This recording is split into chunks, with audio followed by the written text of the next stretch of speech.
그 완자 문제풀이 서술형 문제에서 지금 변이와 자연 선택에 의한 생물의 진화, 그 파트 부분을 문제풀이를 좀 해드리도록 하겠습니다. 교재는 30페이지시고요. 13번 문제 한번 볼게요. 자, 첫 번째, 유성생식하는 생물에서 다양한 유전적 변이가 나타나는 두 가지 요인을 쓰고요. 이러한 변이가 진화의 원인의 원동력이 되는 이유는 무엇일까요? 라고 했어. 자, 일단 이 첫 번째 우리 유전적 변이가 일어나는 그 방법에 대해서 두 가지가 있었잖아요. 그렇죠. 그래서 생식세포의 다양한 조합으로 우리가 지금 그 변이가 일어날 수 있었어. 유전적 변이가 일어난다라는 거. 그다음에 돌연 변이 이런 것들이 있었죠. 유전적 변이가 나타나는 거 돌연 변이도 있었고요. 돌연 변이 두 가지가 이제 그 요인이 될 거고요. 이게 왜 진화의 원동력이 되느냐라고 했으니까 일단 환경에 적응하기 위해서 유리한 변이를 가진 개체가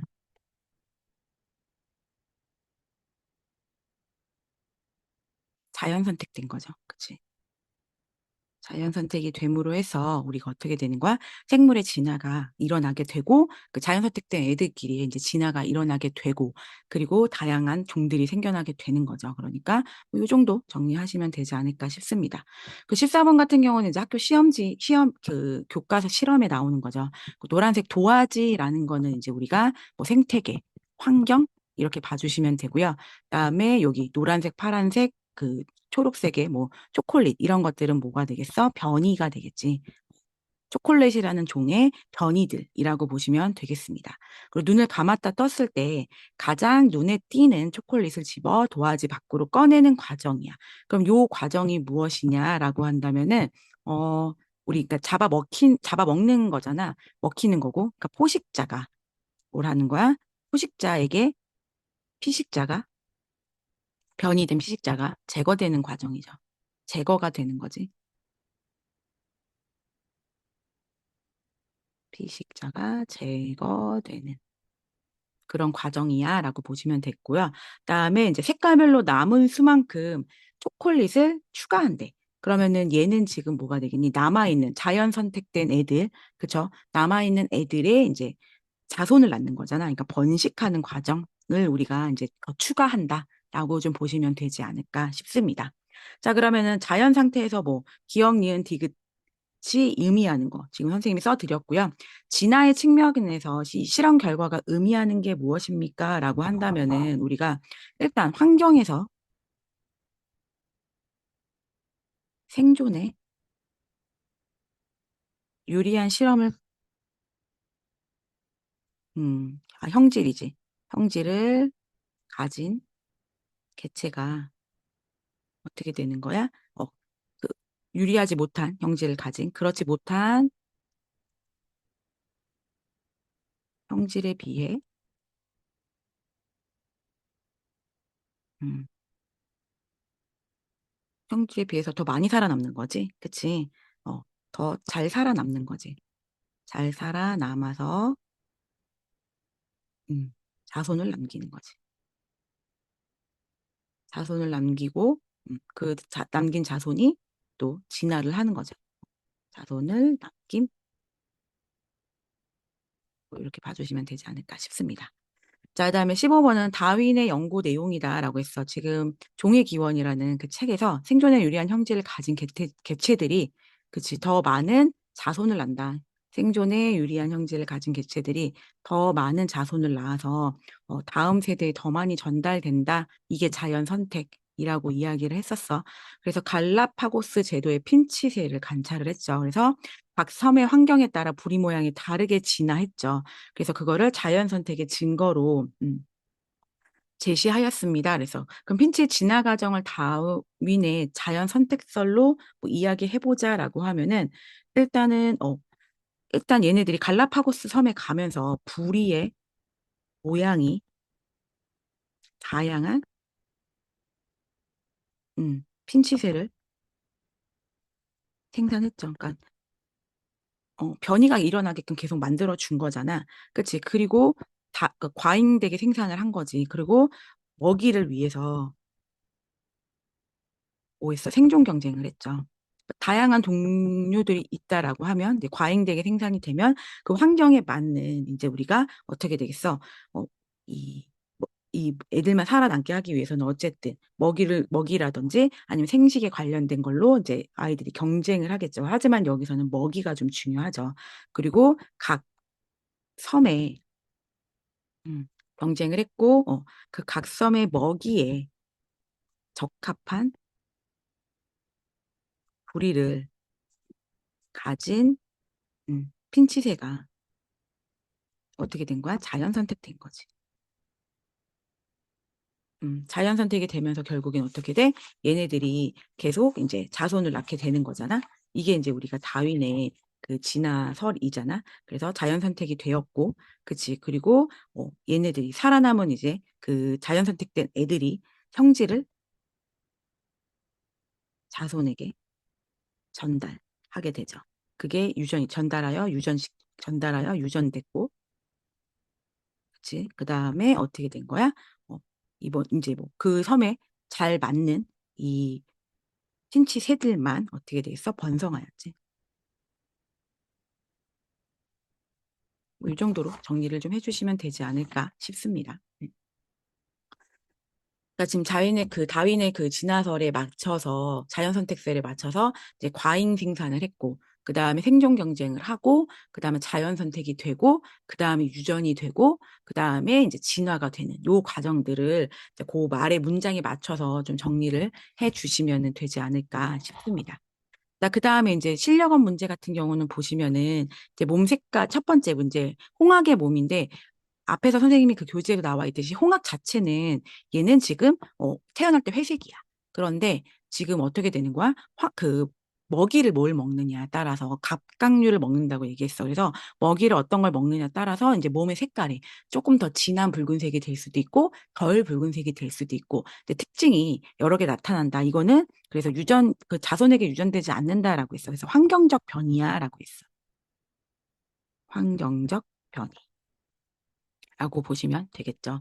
자, 그러면은 일단은 기억 같은 경우는 유전자로부터 합성되는 단백질에 의해서 나타나는 형질이 맞죠. 처음에 회색은 자손에게 되는 거니까 유전이 되는 거죠. 그렇죠. 유전적 변이가 되는 거고요. 음. 하지만 이 색깔이 달라지는 거는 환경적 변이가 되는 거지. 그리고 기억은 맞을 거고요. 니은은 돌연 변이로 생긴 게 아니죠. 이건 유전적이 아니라 환경적 변이, 비유전적 변이라고 보시면 되고, 니은은 자손에게 유전되지 않는다라고 얘기했어. 그치? 그래서 이렇게 봐주시면 되고, 요 2번 같은 경우는 이제 선생님이 그 앞에서 지위류라는 거 설명을 했었을 것 같긴 한데, 다 지위류라는 거는 뭐냐면은, 우리가 이제 뭐이 말을 풀어서 쓴다면, 땅지자를 써서 땅에 옷을 입힌다. 이런 거라고 보시면 되고요.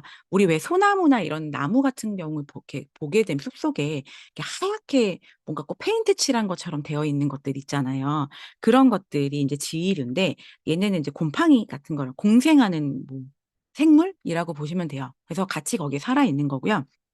얘네들은 환경이 좋은 생태계에서만 존재를 합니다. 그래서 이제 공생하는 뭐 곰팡이, 뭐 남세균 같은 거라고 좀 봐주시면 될 것 같고요. 일단은 어느 지역에서 나무줄기에 지위류가 있을 때와 없을 때 천적에 잡아먹히는 나방을 이제 우리가 확인을 했고요. 나는 지위류 분포에 따른 나방의 색깔별 개체수를 나타낸 그래프라고 합니다. 자, 그래서 지위류가 흰색이거든. 주로 밝은색이야. 그러다 보니까 우리가 봤을 때 그 포식자에게는 어떻게 되겠니? 아무래도 밝은색 나방보다는 검은색 나방이 눈에 더 많이 띄겠죠. 그쵸? 그러니까, 개체수가 자연 선택되는 애들은 이제 이 밝은색 나방이 있을 거고요. 반대로 지위류가 없다라고 하면 나무 색깔이 좀 어두컴컴하잖아. 그러니까 밝은색 나방이 더 눈에 잘 띄겠죠. 그러니까 포식자에게는 밝은색 나방이 더 많이 잡아먹힐 것이야. 그쵸? 그러다 보면은 결국엔 남는 건 검은색, 어두운 색의 나방이 되니까 걔네들이 또 자연 선택이 되는 거죠. 그쵸? 그래서 첫 번째는 그 과정인 거고, 음, 나는 이제 개체수 한번 봐주시면 되고, 거의 뭐 여기 보시면 나는 개체수가 비슷비슷하게 있었는데 어떻게 됐어? 검은색 쪽으로 이렇게 옮겼네요. 그쵸? 그러니까 요거 한번 봐 주시면 될 것 같습니다. 그래서 나무줄기에 지이류가 있는 환경에서는 흰색 나방이 생존에 유리하겠지. 그리고 기역이라는 거는 지이류가 증가한 게 아니라 지이류가 감소한 거지. 왜? "검은색 나방이 많아졌어."라는 건 감소지. 자, 그러면 환경 변화는 당연히 자연 선택에 영향을 엄청나게 많이 주겠죠. 그쵸? 그래서 요거 잘 봐 주시면 되겠습니다. 자, 그다음에 인제 세 번째 것도 보시면 키가 큰 선인장이 자라고 있는 갈라파고스 제도래요. 근데 여기서 땅거북의 진화 과정을 순서 없이 나타냈대요. 얘는 선인장을 주로 먹이 삼는다고 합니다. 자, 그럼 보시면 목이 긴 땅거북은 목이 짧은 땅거북보다 먹이를 쉽게 얻는데, 그럼 얘가 생존 경쟁에서 인제 유리하겠다라는 걸 우리가 알 수 있겠지. 그치? 자, 그래서 이렇게 봐 주시면 되고, 오랜 시간 동안 목이 긴 땅거북이 더 많은 자손을 어 남겼다라고 했어. 그러면 얘는 자연 선택이 된 거고 생존 경쟁에서 인제 살아남은 거지. 그래서 얘는 자손을 많이 남겼어. 그러면 유전이 된 거지. 어 그다음에 유전이 되면서 변식을 시킨 거고, 많은 수의 땅거북이 있고 목이 긴 땅거북과 목이 짧은 땅거북이 공존하고 있다라고 했어. 자, 그러면은 얘는 그냥 과잉 생산이 되겠네. 그쵸? 첫 번째가 되겠다. 자, 그러면은 니은에 보시면 진화 과정을 보시면, 자, 일단은 공존하고 있었어. 둘 다 있었어. 이거는 이제 처음에 생존 그 과잉 생산이 되어 있었던 상태인 거고, 그다음에 목이 짧은 애보다 목이 긴 애가 인제 더 많이 먹이를 쉽게 얻었네. 그래서 '걔네들만 남았네.'라는 거니까 순서로 보면 다가 먼저고 그다음 가고 그다음 나가 되겠지. 그러니까 니은은 틀렸다라는 걸 볼 수 있고, 그다음에 나에서 세대가 거듭될수록 땅거북 무리에서 긴 목의 유전자 비율은 증가하겠지. 그치? 얘네밖에 안 살아남을 거니까. 자, 이 섬에서 환경이 변화하여 키가 큰 선인장의 개체수가 급격히 줄어들면, 키가 큰 선인장의 개체수가 줄어들면은 목이 긴 애들이 굳이 힘들게 있을 필요가 없겠지. 그러니까 디귿은 반대가 되겠지. 환경이 변하면 이 변이도 바뀌게 될 수밖에 없어. 거기에 인제 살아남는 애들만 있어야 되는 거니까. 그래서 답은 기억이 될 거야. 자, 요거는 인제 우리가 그 딱딱한 씨앗이 있는 갈라파고스의 섬에서 살아남은 건 결국에는 부리가 단단한 애들인 거잖아. 그치? 근데 거기에서도 어떻게 됐냐, 가뭄이 있을 경우에 어떻게 또 변하는지, 환경이 좀 변한 거잖아 또. 그치? 그래서 보시면은 첫 번째는 가뭄 전이 빨간색인데 부리의 평균 크기가 뭐 한 요 정도 됐다고 합니다. 근데 가뭄이 되고 나서는 어떻게 됐어? 부리의 평균 크기가 더 커진 거야. 그 말은 뭐야? 가뭄이 됐다라는 거는 씨가 더 딱딱해지는 거잖아, 수분이 없으니까. 그러니까 쪼끔 더 부리가 크고 이제 그거를 더 잘 쪼갤 수 있는 힘이 있어야겠죠. 그치? 그러니까 평균 크기도 쪼끔씩 커질 거고. 그러다 보니까 또 어떻게 됐어? 가뭄이 끝나게 되면 다시 어떻게 돼? 부리 크기는 뭐 줄어들겠지. 그리고 개체 수도 차이가 많이 나는 걸 볼 수 있습니다. 자, 그러면은 핀치의 전체 개체 수는 가뭄 전보다, 아니죠, 가뭄 전은 이만큼, 가뭄 후는 요만큼이죠. 그치? 그러니까 어 우리가 이 튼튼했지만 가뭄이 생기면서 더 딱딱해진 부리를 이렇게 쪼개지 못한 애들은 어떻게 됐어? 먹이를 먹지 못하니까 죽었겠지. 그치? 그래서 "개체 수가 많이 줄었어."라는 걸 확인할 수가 있죠. 그러니까 반대고, 작은 부리가 크고 단단한 씨를 먹기에 유리한 게 아니라 더 커야겠지. 그치? 그래프에서 보여주고 있죠. 가뭄을 겪으면서 핀치 부리의 평균 크기가 커지는 방향으로 진화가 당연히 일어났겠지. 그리고 다시 가뭄이 끝나면 또 세대를 거듭하면서 다시 원래대로 돌아올 거야. 그래서 "요런 과정이 있어."라는 걸 좀 봐 주시면 되지 않을까 싶습니다. 그래서 요거 한번 문제를 다시 한번 우리가 정리를 해 보시면 좋을 것 같습니다. 자, 그러면은 풀이 과정은 여기서 마치겠습니다.